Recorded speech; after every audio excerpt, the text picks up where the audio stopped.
पटना में महारैली हो रही है इंडिया गठबंधन की। बारिश भी हो रही है, लेकिन भीड़ का जोश हाई है। पटना में इंडिया का जोश हाई है। 36 घंटे से लोग डटे हुए हैं और बारिश के बावजूद भारी भीड़ जमा है। और रैली आज हो रही है। इंडिया गठबंधन के तमाम लोग इकट्ठा हो रहे हैं, नेता इकट्ठा हो रहे हैं।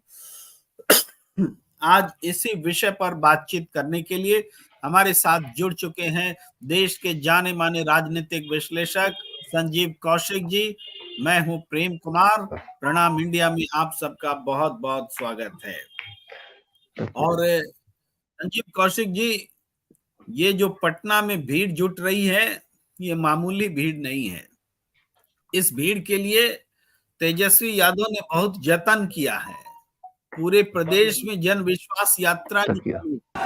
देखिए रात भर ये भीड़ किस किस तरीके से इस भीड़ को हम दिखाना चाहते हैं। रात में जबकि रैली होनी है 3 मार्च को, ये 2 मार्च का नजारा है। 2 मार्च का नजारा। आराम कीजिए और कल सुबह सुबह अनुशासित ढंग से सब लोग गांधी मैदान चलेंगे। लालू जी नहीं डरे भाजपा से, मोदी जी से। लालू जी का बेटा भी नहीं डरेगा। 34 साल का नौजवान अकेले लड़ रहा है। एक तरफ मोदी जी, एक तरफ चाचा जी, एक तरफ चिराग, एक तरफ उपेंद्र कुशवाहा जी, एक तरफ मांझी जी, और पता नहीं केंद्र सरकार, बिहार सरकार। बीच में जैसे ये लोग 30 हेलीकॉप्टर छोड़ा था और आपका भाई एक हेलीकॉप्टर पे गड्ढा उड़ा दिया। आप असली मालिक है। ये ताकत हमको आपसे मिलती है। आप सब लोग को बहुत बहुत बधाई, बहुत बहुत शुभकामनाएं। सब जगह भी आगे जाके चाहिए। बहुत बहुत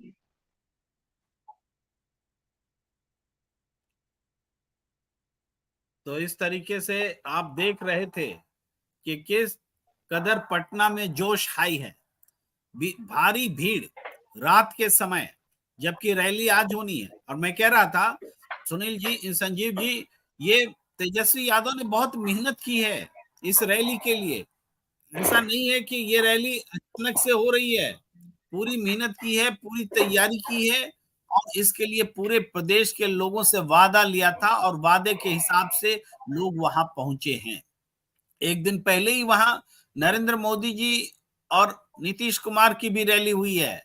लेकिन लोग तुलना करेंगे आज कि क्या ये रैली है, ये ऐतिहासिक रैली है होने वाली है। इसकी जोड़ आपको मिलेगी नहीं। इतनी भीड़ रैली से पहले पटना में आ चुकी है। ये हम कह रहे हैं संजीव कौशिक जी, आपको भी तमाम जगहों से रिपोर्ट मिल रही होगी। रात भर, ये तो रात की बात नहीं, कल सुबह से लोग यहाँ पहुंच चुके थे। और दूर दराज से लोग तो और एक दिन पहले परसों से पहुंचे हुए हैं। और दिल्ली से भी लोग गए हैं, हर जगह से। यहां तक कि जो भी आरजेडी और इंडिया से लगाव महसूस करता है, वो इस रैली का गवाह बनने को बेकरार है और वो वहां पहुंचा हुआ है। संजीव कौशिक जी, पहली प्रतिक्रिया इस भीड़ को देखते हुए। प्रेम कुमार जी, पहली प्रतिक्रिया यही है कि इस भीड़ को देख करके हमें लालू प्रसाद यादव जी का वो जमाना याद आ गया कि जब कभी वो इस तरह के रैलियों का आयोजन के लिए आह्वान करते थे तो देश के तमाम वो लोग किस तरह से उनके रैलियों में उमड़ पड़ते थे और एक इशारे पर, केवल इशारे भर की देरी होती थी, कभी उनका जादू चलता था। वो जादू दोबारा उसी तरह से वो दृश्य सामने दिखाई दे रहा है। तेजस्वी ने अपने आप को बहुत मजबूत किया है बीते दिनों लगातार, और जिस तरह से बिहार की राजनीति में हाशिए पे धकेलने का प्रयास किया गया एक परिपक्व नेता के द्वारा, और एक नए एक उम्मीद के पौध को जो बिहार के विकास के लिए लगातार काम करता हुआ दिखाई दे रहा था, एक किरण जगी थी। लेकिन उसको धकेलने के बाद में जो हालात पैदा हुए, निश्चित तौर पे एक सहानुभूति की लहर भी तेजस्वी के साथ। तो तेजस्वी और तमाम वो इंडिया का ताकत तो है ही तेजस्वी के साथ। तो इंडिया के वो तमाम लोग और खास करके तेजस्वी के इस आह्वान पर जिस तरह से रात में एक पूर्व संध्या की तस्वीर आप दिखा रहे हैं और उस समय जिस तरह से भीड़ उमड़ती हुई दिखाई दे रही है, निश्चित तौर पे किसी भी राजनेता के लिए बहुत बड़ा ताकत है ये। और ये वो भीड़ नहीं है कि आप किसी क्षेत्र में जाते हैं, किसी क्षेत्र विशेष में राजनेता जाते हैं और वहाँ के लोग वहाँ के रैलियों में उमड़ पड़ते हैं। ये एक आह्वान पर राज्य की राजधानी में उमड़ा हुआ भीड़ दिखाई दे रहा है। तो जाहिर सी बात है कि इसके बहुत फायदे हैं। लोग अपने तरीके से अपने जगह पर अपने आह्वान से घरों से निकल करके तेजस्वी यादव को सुनने के लिए, जानने के लिए और बिहार की स्थिति पर बात करने के लिए लोग पहुंच रहे हैं। ये बहुत बड़ी विशाल सभा देखने को मिलेगी जो अभी वर्तमान में दिखाई दे रहा है, क्योंकि स्वरूप इसका लगातार ये रात की बात है और लगातार सुबह तक पहुंचने वाले लगातार पहुंचेंगे, रात में चलने वाले वहां से बिहार के तमाम कोने से। तो तेजस्वी के प्रति एक सहानुभूति की लहर, लोग ऐसा मान के चल रहे हैं कि तेजस्वी की राजनीतिक बलि लेने की कोशिश की गई इस सरकार के उथल-पुथल के बहाने।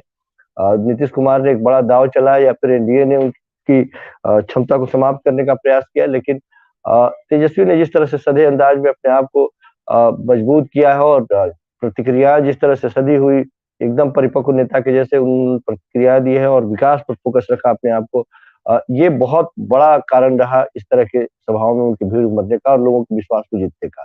मुझे लगता है कि ये भारतीय जनता पार्टी के लिए एक बहुत बड़ी चुनौती भी दिखाई देगी आने वाले वक्त में।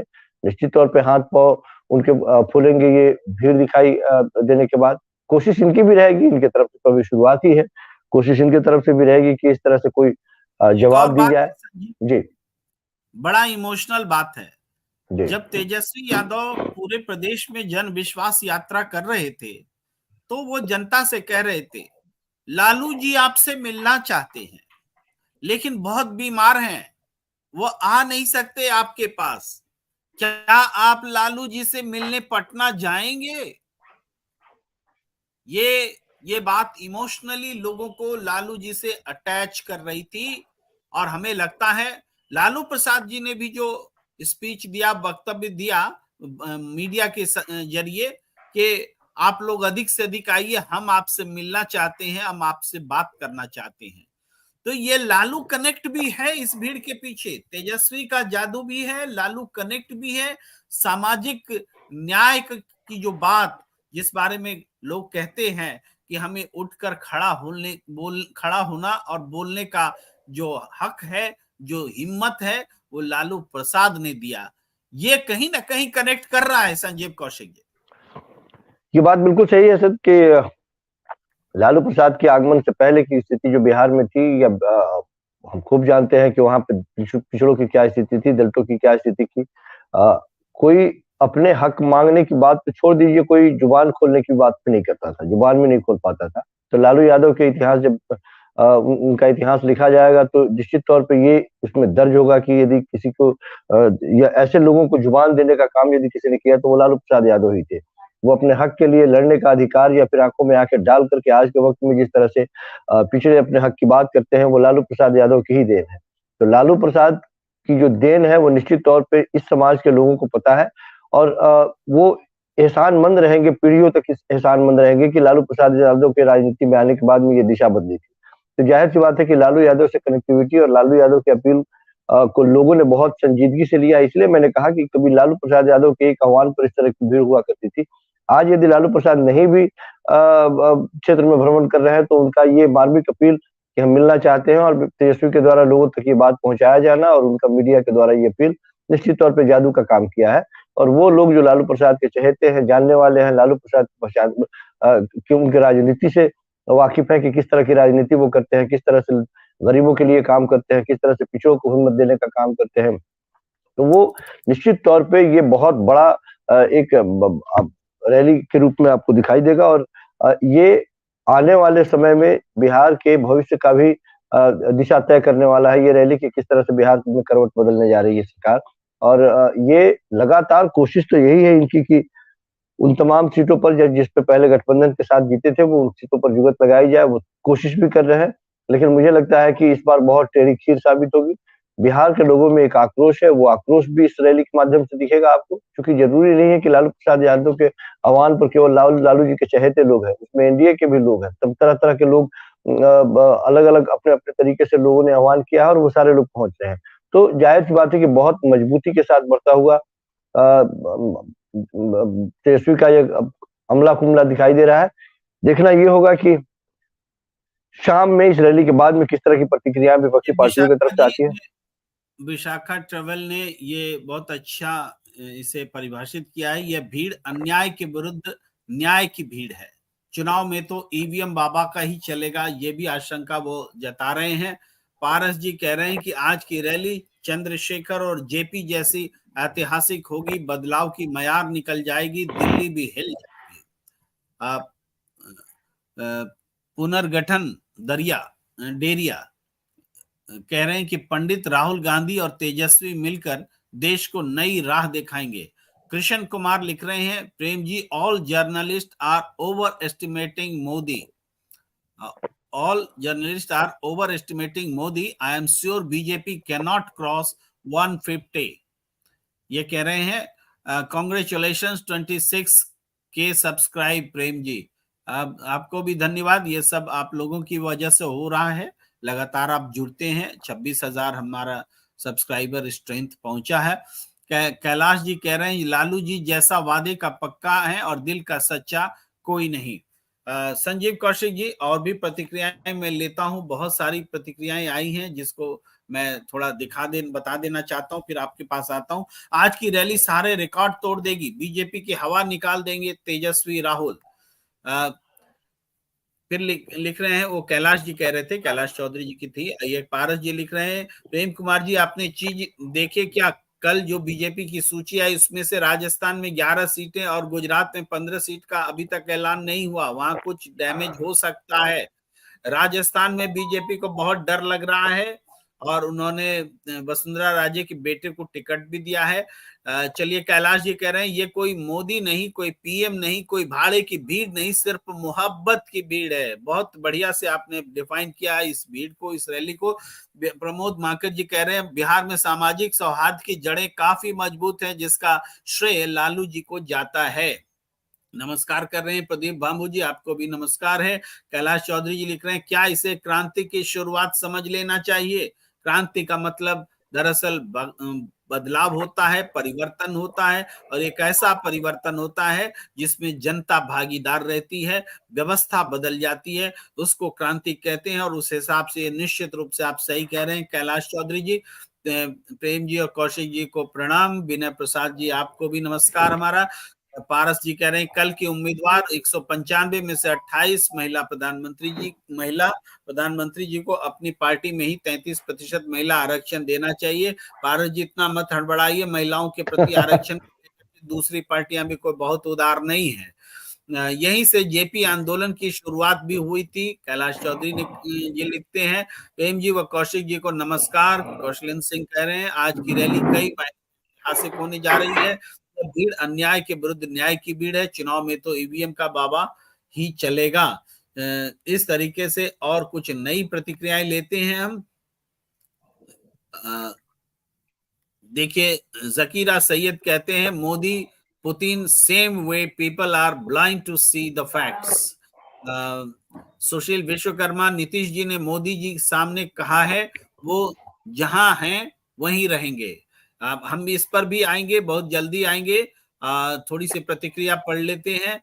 रियाज नमस्कार कह रहे हैं, आपको भी नमस्कार।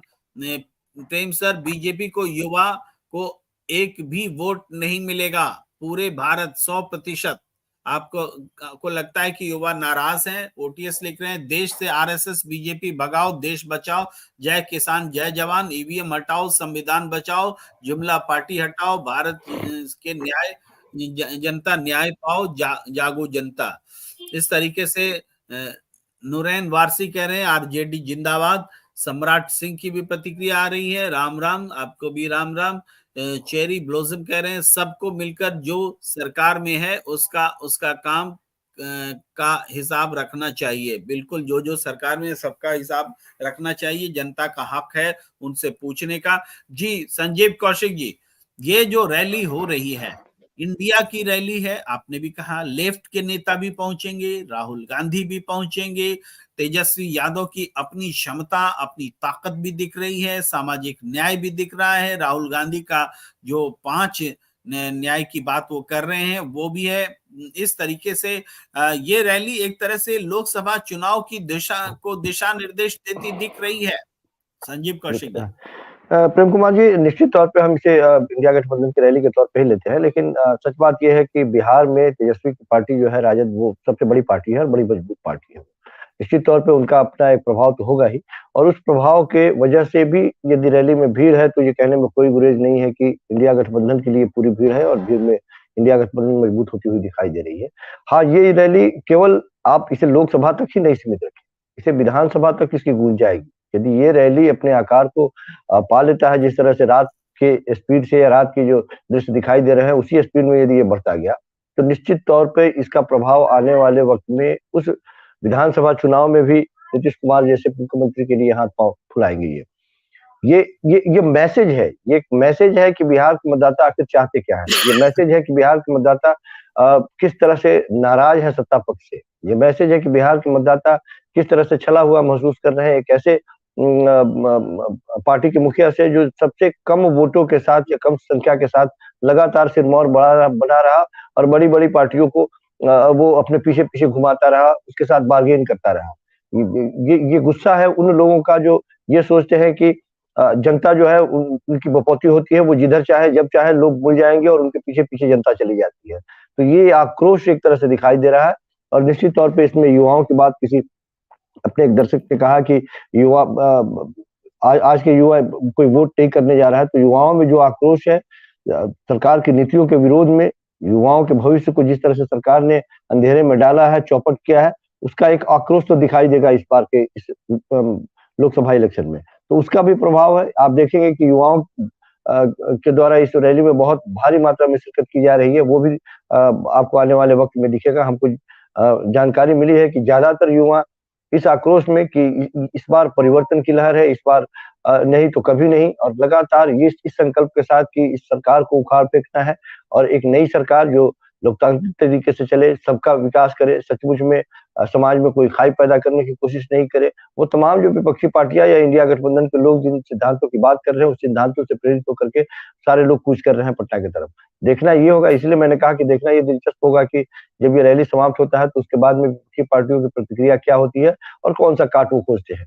इसकी मुझे ये भी पता है, इसलिए मैंने कहा जी, संभव है कि एक दूसरे रैली से प्रधानमंत्री की भूमिका को आगे रख करके इसका जवाब दिया जाए, लेकिन सबों के बावजूद इस बात को नहीं भूलना होगा कि ये रैली पटना में है और इन राजनीतिक दलों के आह्वान पर लोग अपने घरों से निकल कर यहाँ तक आए हैं। ये किसी खास विधानसभा या लोकसभा क्षेत्र या किसी डिस्ट्रिक्ट लेवल पर हो रही रैली नहीं है। लोग इतने दूर का सफर तय करके इस रैली में आ रहे हैं, जाहिर सी बात है कि वो अपने तय बहुत मजबूत इरादों के साथ आ रहे हैं कि परिवर्तन इस बार करना है। जी प्रेम कुमार जी। जी। संजीव कौशिक जी, देखिए रैली भी हो रही है और कई राजनीतिक घटनाएं भी हो रही हैं। कल बीजेपी की सूची भी जारी हुई, उस पर भी हमने बात की। और अभी हमारे दर्शक पूछ रहे हैं कि कल जो जयंत चौधरी और अमित शाह की बैठक हुई, अमित शाह कातिलाना अंदाज में जयंत चौधरी को देख रहे थे, जयंत चौधरी भी एकटक अमित शाह को देख रहे थे। मामला क्या है, ये जो पारस जी लिख रहे हैं ना, तो ये जो कातिलाना अंदाज जो महसूस कर रहे हैं, मैं चाहता हूं कि दर्शकों को भी थोड़ा वो कातिलाना अंदाज जो है महसूस कराया जाए। जो पारस जी महसूस कर रहे हैं वो कातिलाना अंदाज अमित शाह जी का। तो मैंने वो तस्वीर रखी थी, उस तस्वीर को फुल स्क्रीन में दिखलाता हूं और थोड़ी इस तस्वीर की व्याख्या करना बहुत जरूरी है। ये देखिए, हमारे दर्शक गौर करेंगे कि दो बड़ी बड़ी भारी भरकम कुर्सियां लगी हैं, एक में अमित शाह है, दूसरे में जेपी नड्डा है। अमित शाह एकदम आराम की मुद्रा में है, पीठ उनकी चेयर से सटी हुई है, इत्मीनान है। और जेपी नड्डा पीठ को सटाकर नहीं बैठे हैं, वो थोड़ा अलर्ट मोड में बैठे हैं। अमित शाह के सामने वो इत्मीनान से बैठ नहीं सकते, ये खौफ होता है। आपको याद होगा कि मैं और भी व्याख्या करता हूं थोड़ा बोलते हुए। आपको याद होगा अमित शाह ने किस तरीके से जेपी नड्डा जब हाथ हिला रहे थे मंच पर तो उनको खींच करके पीछे कर दिया था। वो खौफ दिखता है। तो वो इस तस्वीर में भी आप देखिए कि जेपी नड्डा कुर्सी से उठ करके थोड़ा हट करके हैं अलर्ट मोड में और इत्मीनान भाव में अमित शाह हैं। अमित शाह टकटकी लगा के घूरे जा रहे हैं जयंत चौधरी को। जयंत चौधरी की हिम्मत नहीं पड़ रही कि आंख से आंख मिलाकर बात कर सके।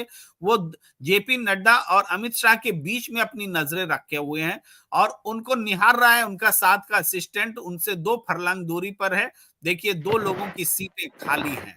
अब जो आप देखिए जहां अमित शाह और जेपी नड्डा बैठे हैं, उनके समांतर जो सोफा रखा हुआ है जिसपे जयंत चौधरी बैठे हैं, इसको गौर से देखिए। क्या ये जयंत चौधरी और अमित शाह की कुर्सियों के बीच में जो ये फर्क है, लग्जरी का जो फर्क है, ये जयंत चौधरी के मुफीद है, चौधरी चरण सिंह के पोता के सम्मान के लायक है?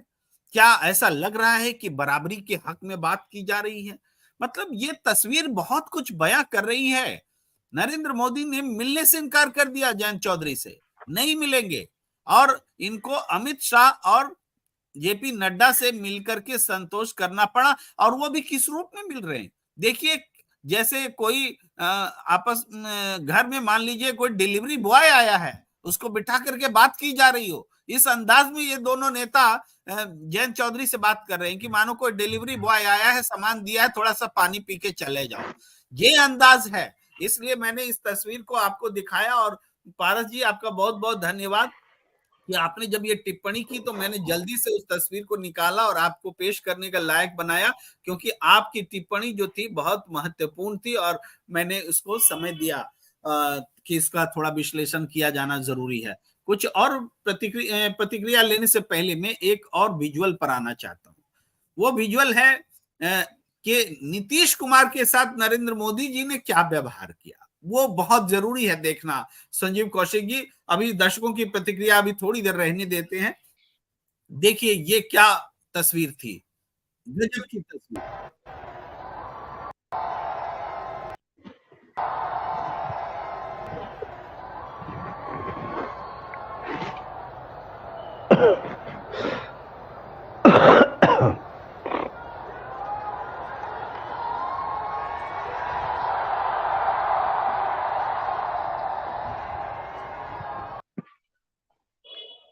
इस तस्वीर की खासियत क्या है संजीव कौशिक जी? मैं चाहूंगा कि इस तस्वीर को आप बयां करिए।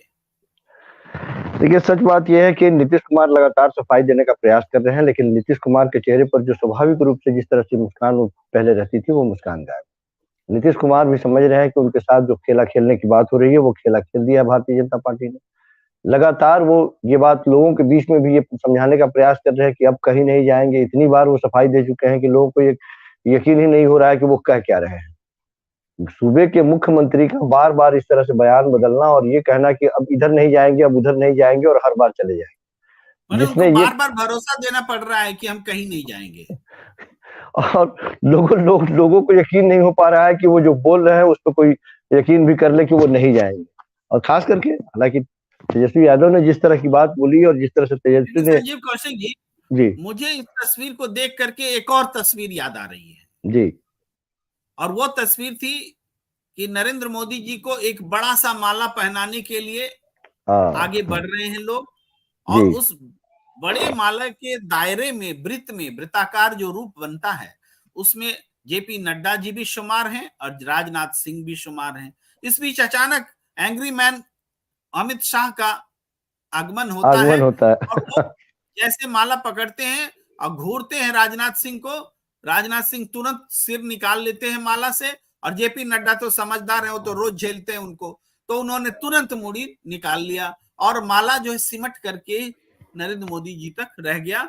ये एक दृश्य मुझे इसलिए याद आता है कि नरेंद्र मोदी जी उस दिन भी चाहते तो उन दोनों अपने बीजेपी के अध्यक्ष और पूर्व अध्यक्ष को उस माला में समेट सकते थे, जैसा कि आज उन्होंने मैंने एक दिन पहले की तस्वीर में, आज की तस्वीर जो हम दिखा रहे इस तस्वीर में किया कि नीतीश कुमार माला से बाहर थे, केवल नरेंद्र मोदी जी को पहनाया जा रहा था। और नीतीश कुमार के भी जेहन में वो दृश्य याद रहा होगा, मुड़ी घुसाने की जरूरत नहीं है, बेइज्जत हो जाएंगे, तो वो दूर थे। लेकिन नरेंद्र मोदी जी ने खींच करके नीतीश कुमार को उस माले के भीतर में लाया।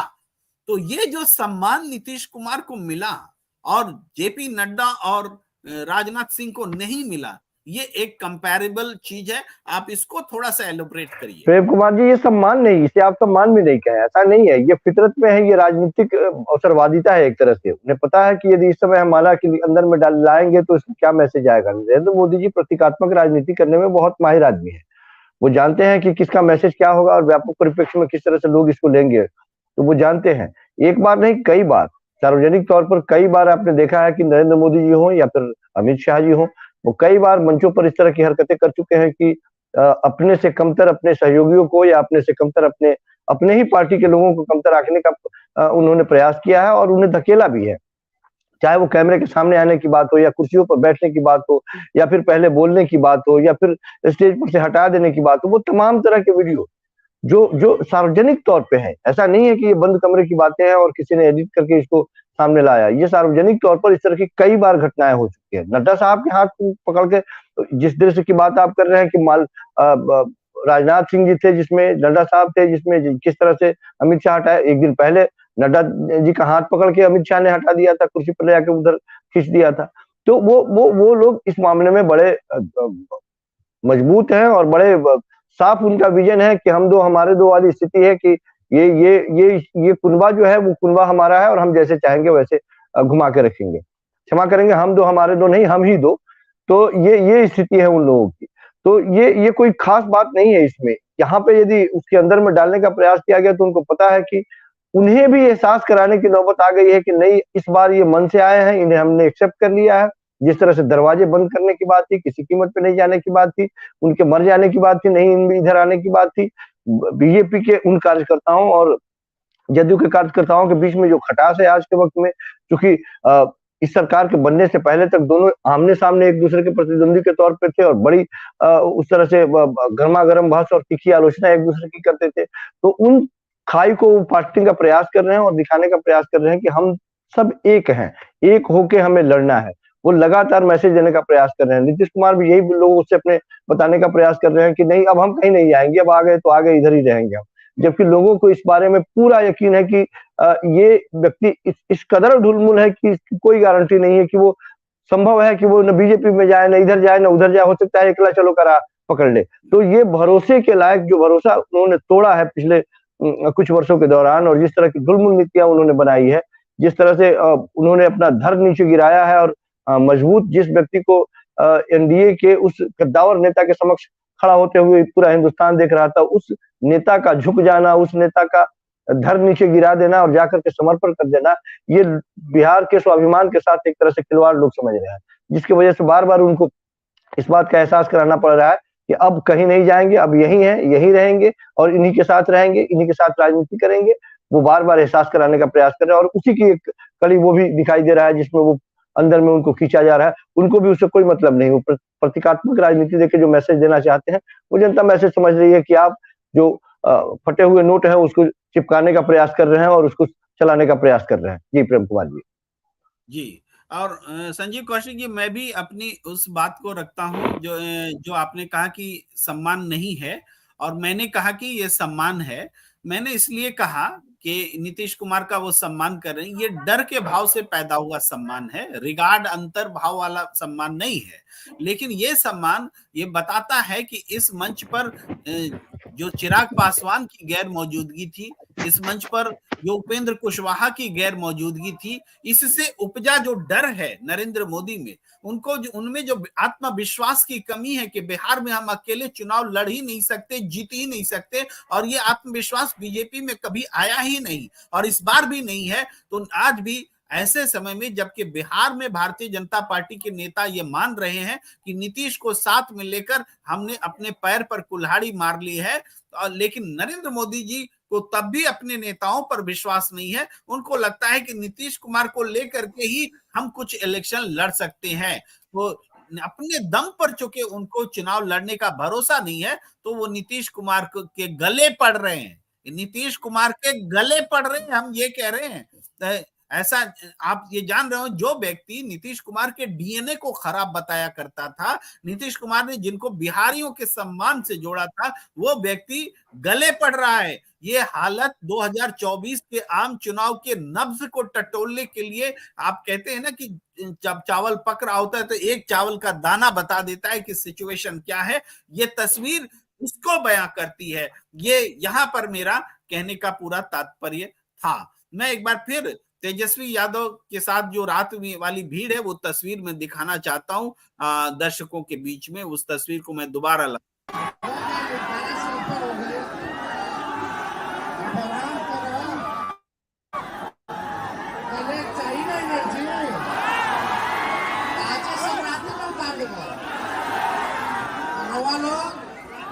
आराम कीजिए और कल सुबह सुबह अनुशासित ढंग से सब लोग गांधी मैदान चलेंगे। लालू जी नहीं डरे भाजपा से, मोदी जी से, लालू जी का बेटा भी नहीं डरे वाला है। 34 साल का नौजवान अकेले लड़ रहा है। एक तरफ मोदी जी, एक तरफ चाचा जी, एक तरफ चिराग, एक तरफ उपेंद्र कुशवाहा जी, एक तरफ मांझी जी, और पता नहीं केंद्र सरकार, बिहार सरकार बीच में जैसे 30-30 हेलीकॉप्टर छोड़ा था और आपका भाई एक हेलीकॉप्टर पे गड्ढा उड़ा दिया। आप असली मालिक है, ये ताकत हमको आपसे मिलती है। तो आप सब लोग को बहुत बहुत बधाई, बहुत बहुत शुभकामनाएं। सब जगह भी आगे जाके इंतजाम करना है। आप लोग चाहिए बहुत। तो संजीव जी किस तरीके से उत्साहवर्धन कर रहे हैं तेजस्वी यादव, आप देख रहे हैं। इस बीच हम कुछ प्रतिक्रिया लेते हैं, लेकिन पहले आपकी प्रतिक्रिया कि एक बार फिर अपने उन नए दर्शकों के लिए आज की रैली को लेकर के, आज की रैली का क्या महत्व है, इसको थोड़ा बताइए। जो कि चुनाव में बीजेपी की पहली लिस्ट आ चुकी है, इंडिया गठबंधन में सीट शेयरिंग का फॉर्मूला चल रहा है, मतलब एक तरह सहमति बन चुकी है। आम आदमी पार्टी के साथ हो गया, समाजवादी पार्टी के साथ हो गया, बिहार में भी लगभग रूप तय हो गया है। तो इसको आप कैसे देखते हैं, ये आज की रैली के महत्व को वो बताइए। ये कम से कम बिहार में तो साफ दिखाई दे रहा है कि आर्या पार का मूड में मतदाता वहां के मतदाता ने ये बात ठान ली है। ये जो भीड़ रैली में दिखाई दे रही है वो उनको लग रहा है कि इस बार नहीं तो फिर कभी नहीं। लगातार भारतीय जनता पार्टी की नीतियों के या उनको ऐसा लग रहा है कि भारतीय जनता पार्टी ने चलती हुई सरकार को पदस्थ किया है, बिहार को अंधेरे में डालने का प्रयास किया है, एक विकास के रास्ते पर चलते हुए बिहार को ब्रेक लगाने का प्रयास किया है। तो इस ब्रेकर को इस बार तोड़ देना है, इस ब्रेकर को हटा देना है, ताकि जाहिर सी बात है कि सबसे बड़ी पार्टी होने के नाते और जिस तरह से मजबूती के साथ तेजस्वी ने अपनी बात रखी है लोगों के बीच में, तेजस्वी ने कभी आलोचना नहीं की, तेजस्वी ने कभी तीखा प्रहार नहीं किया। तेजस्वी ने यहाँ तक बोला लोगों के बीच में कि चाचा जा रहे हैं तो जाइए, फिर कभी जरूरत होगी तो मुलाकात होगी और मिलेंगे, बताइएगा आप हमको। तो जाहिर सी बात है कि तेजस्वी के प्रति लोगों के मन में जो सहानुभूति है, लोगों को ऐसा लग रहा है कि तेजस्वी के साथ नीतीश कुमार जी ने बेहद गलत काम किया है, एक तरह से वादा खिलाफी आप कह सकते हैं। वो इतना तक जब वो कहते हैं कि भरे सभा में वो ये बात कहते हैं कि कोई बात थी तो आप हमें बताते, सारी बात बताते थे, ऐसा क्या हो गया कि अचानक आपने मुंह मोड़ लिया। तो क्या बताते कि किस तरह की स्थिति आन पड़ी थी, किस तरह से भारतीय जनता पार्टी के खेमे में चले गए थे। तो जाहिर सी बात है कि ये विशाल जो समूह दिखाई दे रहा है, और रात में अभी तो बाकी है अभी सारी चीजें, तो रात में जिस तरह का भीड़ दिखाई दे रहा है, यदि रफ्तार यही रहा तो एक ऐतिहासिक जनसभा की तरफ ये बढ़ता हुआ दिखाई दे रहा है। और जाहिर सी बात है, इसलिए मैंने शुरुआती दौर में कहा कि इस तरह की रैली में शुरुआती दौर में ये भीड़ देखे लालू प्रसाद यादव जी के उस आह्वान की याद आ जाती है, जब कभी वो इस तरह के रैलियों का आयोजन करते थे तो उनके एक आवाज पे, आपने भी बताया जैसा कि लालू जी ने भी आह्वान किया है अपने लोग चाहने वाले लोगों से, और तेजस्वी ने भी बड़ी भावुक अपील की है कि आपसे मिलना चाहते हैं, वो आ नहीं सकते हैं, आप आइए। तो लोग जिस तरह से चल के आते हैं, दोनों रैलियों में एक अंतर होता है कि आप किसी जनसभा को संबोधित करने के लिए किसी क्षेत्र विशेष में जाते हैं, और पूरे बिहार के लोग यदि किसी एक जगह पर अपने अपने साधनों से इकट्ठे होते हैं, इसमें अपने सामर्थ्य के अनुसार इकट्ठे होते हैं, तो वो जोश हाई होता है और उस रैली का बहुत बड़ा महत्व होता है। तो ये एक परिवर्तन की बयार निश्चित तौर पर दिखाई दे रही है। विपक्षी पार्टियों के लिए एक बहुत बड़ा संकेत भी है कि आप संभल जाइए, आप इतनी आसानी से इस बार आपको नहीं जाने दिया जाएगा, या इतनी आसानी से आप रास्ते नहीं निकाल सकते हैं। तो ये आक्रोश जनता का दिखाई दे रहा है। जी प्रेम कुमार जी। जी जी, इस बीच हम आपको एक विजुअल दिखाना चाहते हैं जो आज सुबह की तस्वीर है वाराणसी की।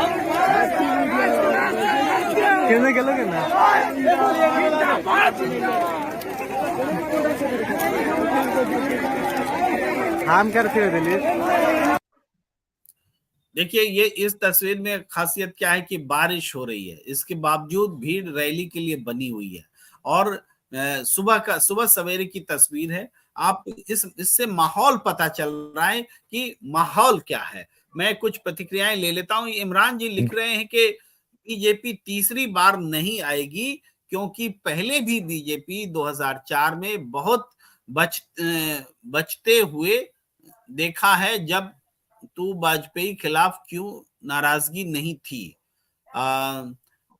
ये शायद ये कहना चाह रहे हैं कि बीजेपी की सरकार, जब वाजपेयी सरकार थी, तब भी बीजेपी ने एक फील गुड का नारा दिया था। लगभग वही माहौल आज भी है। तो इस बार भी जैसे वाजपेयी की सरकार नहीं आई थी, इस बार भी बीजेपी की सरकार नहीं आएगी, ऐसा कह रहे हैं। और भी प्रतिक्रिया हम लेते हैं। जकीरा सैयद जी कह रहे हैं कि do people vote for party or person? It's so hard to understand with JDU and other such parties and leaders are doing now. आगे हम बढ़े तो पार्थ प्रथम कह रहे हैं, पार्थ प्रोतिम जयप्रकाश जी फिर जिंदा हो गए, आशा की किरण डेमोक्रेसी के लिए। मतलब इस रैली में वो डेमोक्रेसी देख रहे हैं, उम्मीद की किरण देख रहे हैं। बीजेपी भगाओ देश बचाओ, लश्कर सिंह कह रहे हैं। और इसी तरीके से राहुल लाओ देश बचाओ का भी नारा वो दे रहे हैं। वृत्य दब बिहारी बिट्टू यादव बिहारी, मुझे देखने में थोड़ी दूर से चूंकि सटा हुआ है। बिट्टू यादव बिहारी लिख रहे हैं कि कबो नहीं टूटी आरजेडी परिवार वा हो जान। क्या संजीव जी आप पढ़ दीजिए। लिख रहे हैं कि हाँ, कबो नहीं टूटी आरजेडी परिवार वा हो जान। वो भोजपुरी में लिख रहे हैं कि आरजेडी परिवार जो है वो कभी नहीं टूटेगा। तो ये भोजपुरी में बोलना चाह रहे हैं। लश्कर सिंह लिख रहे हैं राहुल गांधी तेजस्वी अखिलेश जिंदाबाद। पारस लिख रहे हैं बिहार में एनडीए की रैली कल हुई, लेकिन सारे सांसद मोदी से मिले, लेकिन ललन सिंह प्रधानमंत्री से नहीं मिले। अगर ललन सिंह को मुंगेर नहीं मिलता है, आधी जेडीयू और जेडीयू में और आधे बीजेपी में नीतीश कुमार अकेले रहेंगे। बड़ा नजदीक से देखते हैं पारस जी। ललन सिंह की नजर थी कि वो मिलते हैं कि नहीं मिलते हैं, उनका नहीं मिलना वाकई एक महत्वपूर्ण बात है। मुंगेर में ललन सिंह का पत्ता काटने में बीजेपी लगी है, और ये बात ललन सिंह को पता चल चुकी है। अगर ऐसा हुआ तो निश्चित रूप से ये वो बीजेपी में बगावत का झंडा बुलंद कर सकते हैं। ये लश्कर सिंह आगे लिखते हैं कि अब की बार इंडिया गठबंधन सरकार। मनोहर लाल जी लिख रहे हैं कि ये ढोंगी बिहार और यूपी में यादव के खिलाफ अदर, राजस्थान हरियाणा में जाटों के खिलाफ अदर का नारा लगाकर जनता को गुमराह करके बीजेपी गुंडों की पार्टी ला रहे हैं। सरताज हुसैन कह रहे हैं vote for India safe democracy. इसी तरीके से जकीरा सैयद लिख रहे हैं कि we should see India team members should take out such rallies in their states and region, and also India team should join and strengthen these rallies. मतलब ऐसी रैलियों की बहुत आवश्यकता महसूस हो रही है जाकिरा जी को कि, और पूरे देश में हर राज्य में ऐसी रैलियां होनी चाहिए। वो कह रहे हैं लश्कर सिंह मोदी हटाओ डेमोक्रेसी बचाओ। और इसी तरीके से एक ही बात को बार बार रिपीट ना करें प्लीज। उमा शंकर सिन्हा जी लिख रहे हैं सर ये सब होते हुए भी अगर एनडीए 2024 में गवर्नमेंट फॉर्म करती है तो देश किस धरातल में पहुंचेगी। अब आप कहेंगे कि धरती में भूकंप आ जाएगा तो हमारा क्या होगा। तो भूकंप आएगा तो देखेंगे, जिसकी जान बचेगी, जो जमींदोज होंगे देखा जाएगा। तो संजीव कौशिक जी प्रतिक्रियाएं और भी थी, लेकिन हम लौटेंगे उस पर। पर हम इस पर बात करते हैं कि आज जो रैली हो रही है उसमें क्या कोई सरप्राइज एलिमेंट देखने को मिल सकता है?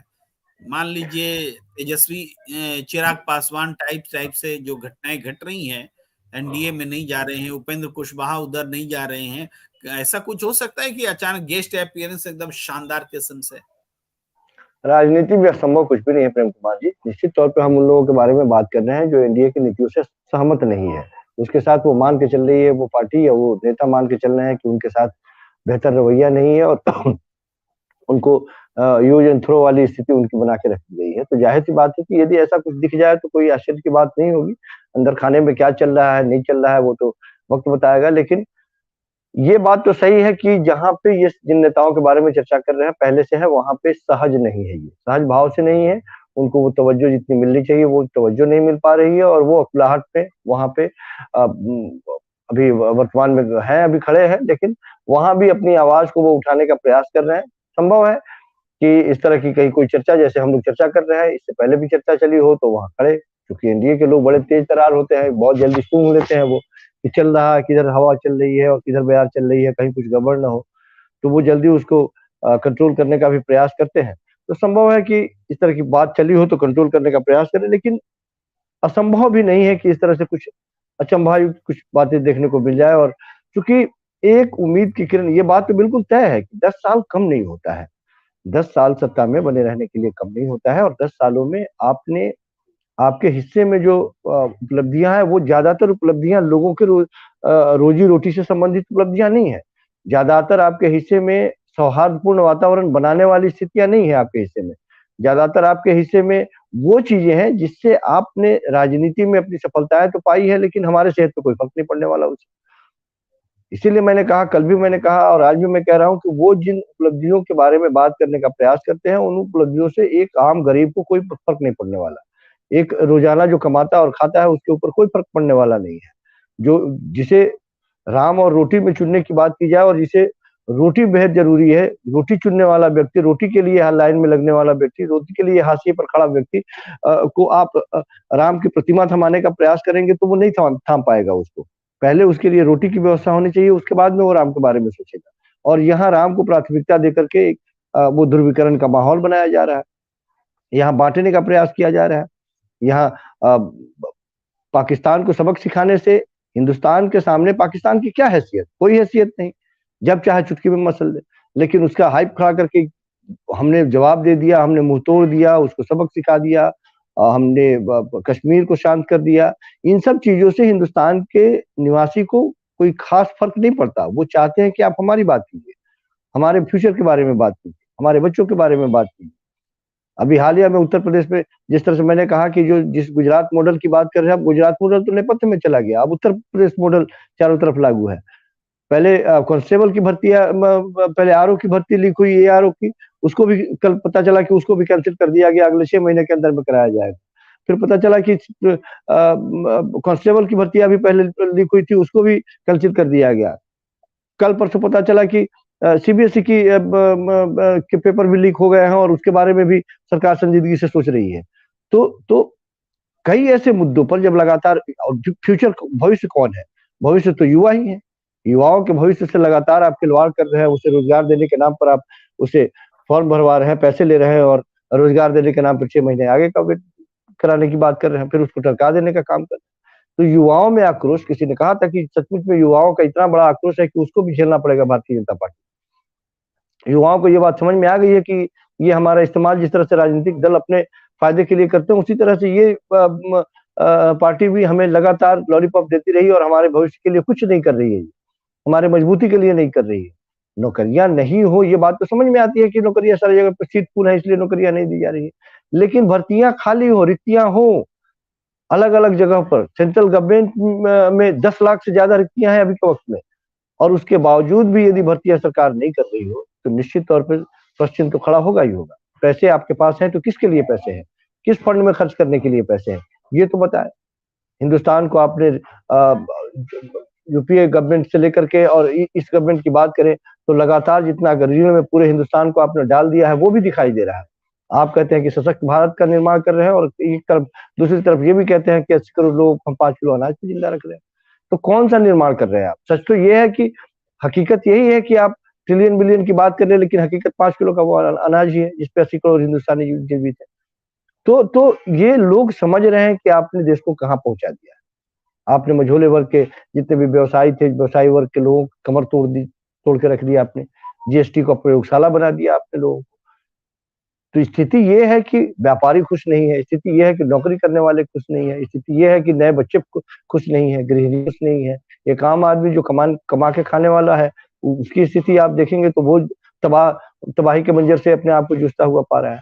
तो ये सारे आक्रोश 10 सालों में आपको मजबूत करने के लिए जिन लोगों ने जी दर्शक पूछ रहे थे कि गांधी मैदान में अभी क्या परिस्थिति है। गांधी मैदान से खबर आ रही कि अभी बारिश हो रही है और देखा जाए बारिश हल्की है। और इधर सामा फिजियोथेरेपिस्ट लिख रहे हैं मोदी हटाओ आरजेडी लाओ।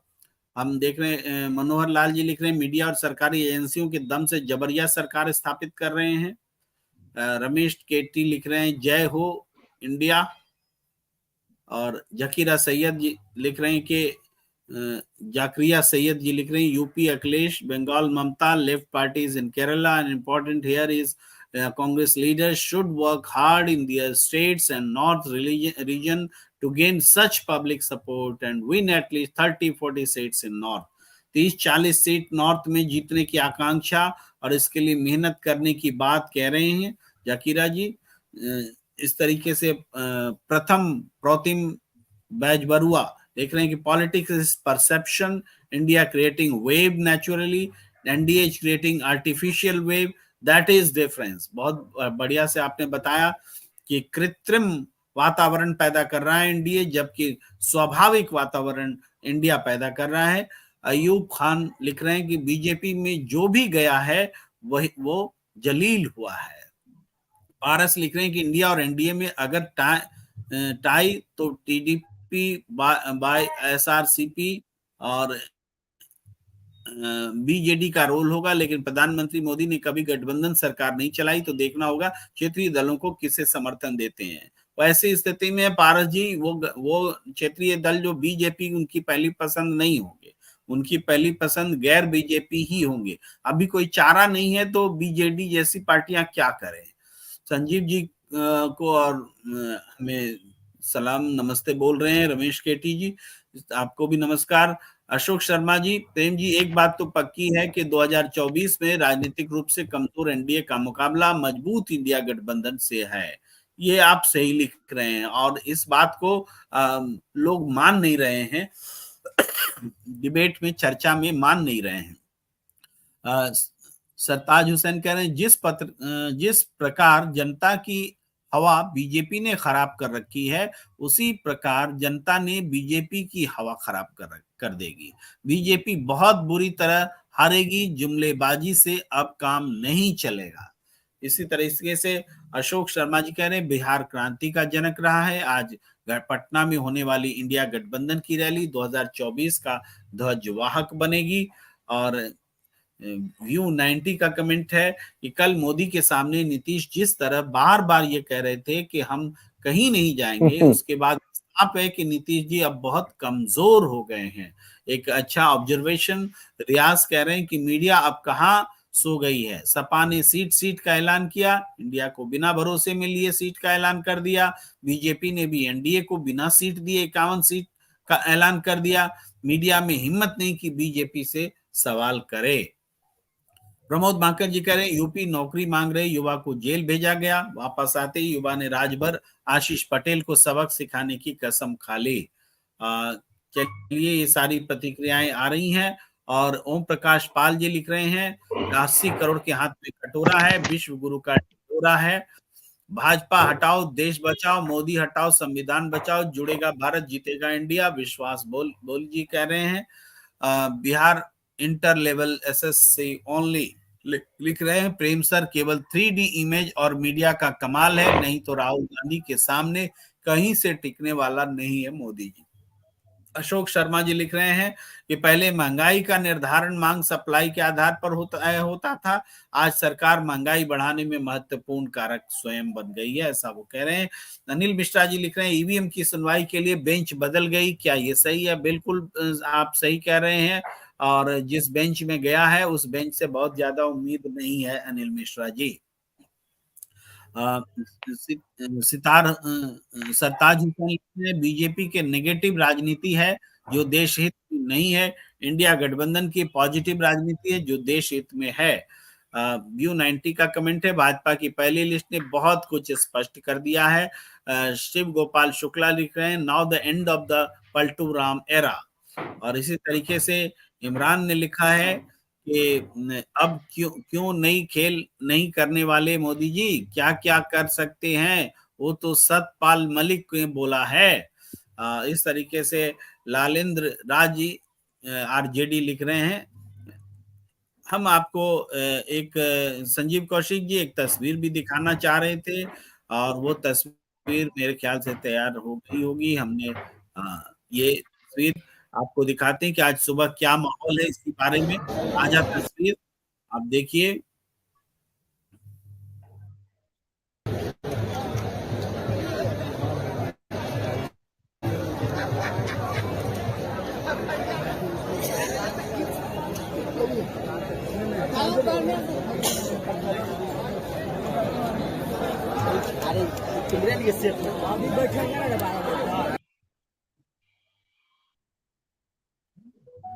तो संजीव जी इस तस्वीर को देखते हुए आज की रैली और अपने मूल्यांकन को समअप कीजिए।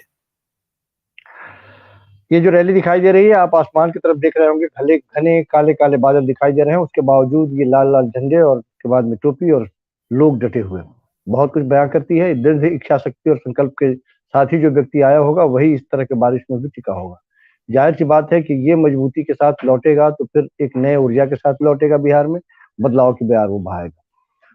बाकी बहुत सारी चीजें स्पष्ट होंगी रैली के बाद में, लेकिन एक उम्मीद की किरण निश्चित तौर पे दिखाई दे रही है इंडिया गठबंधन में और इंडिया गठबंधन के लोगों के लिए भी, कि जिसे लोग बहुत हल्के में ले रहे थे, आज वो लोगों के या खास करके सरकार के पेशानी पे लकीरें पैदा करती हुई दिखाई दे रही है।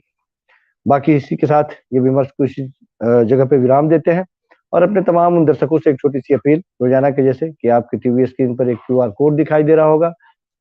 यदि आप चाहें तो आप अपना छोटा सा योगदान QR कोड को स्कैन करके दे सकते हैं। आपका छोटा योगदान भी हमारे लिए बहुत महत्वपूर्ण होगा और इस तरह के स्वतंत्र और निष्पक्ष पत्रकारिता को मजबूत करने में मदद मिलेगी।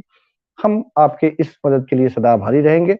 नहीं तो आप हमारे इस चैनल को लाइक कीजिए, सब्सक्राइब कीजिए, शेयर कीजिए, बेल आइकॉन दबाएं, ताकि समय समय पर जो भी प्रोग्राम इस पे हो वो आप तक उसकी सूचनाएं पहुंच जाए। और मिलते हैं फिर अगले एक किसी एपिसोड में। तब तक के लिए नमस्कार, विदा। आप सबका बहुत बहुत धन्यवाद। फिर मिलेंगे अलग अलग खबरों के साथ अलग अलग समय पर। हमें दीजिए इजाजत। नमस्कार।